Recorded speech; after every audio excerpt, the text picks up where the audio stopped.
less than a year ago, actually, you guys played one of the bigger shows ever at our Blues Fest, which is one of our biggest festivals around. I know you guys play a ton of shows all over the place, but you guys had something like 30,000 people there in just a massive time. Any recollections of Ottawa or that particular show about a year ago? Yeah, well, I remember the hotel we stayed at very well, and I remember it was raining a little bit.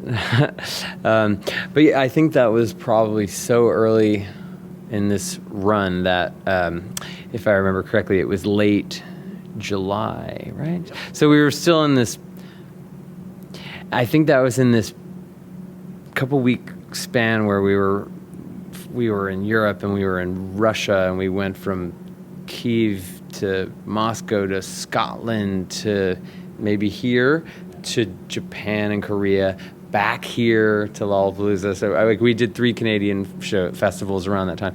Yeah, so I mean it was all fun, and our record was new at the time, so we were still sort of balancing how many new songs to play at these festivals where, new songs aren't always the best thing to play because people, en masse maybe haven't familiarized themselves yet with it, and we're just familiarizing ourselves with these new songs. The crowds, I think, are just warm and welcoming. I mean, maybe it's my not being from this country, but I always think that when the band travels to a foreign country, even though we're very close, and I think even our keyboard player Nate's parents are here tonight, and some of our crew, big guys that live in northern New York, or their families are all here because it's so close.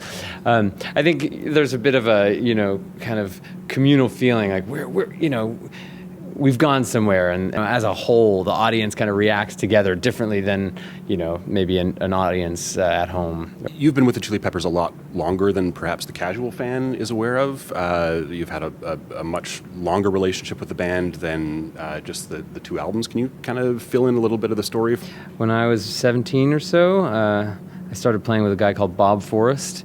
He had a contemporaneous band called Thelonious Monster in the 80s that, sort of lived around the corner from these guys and was one of their closest friends, and, went through the highs and lows of that period. And when he sort of got sober in the late 90s, I was kind of the kid around the corner from his girlfriend, and we started playing together. And, Anthony and Flea being a loving and supporting friend to him.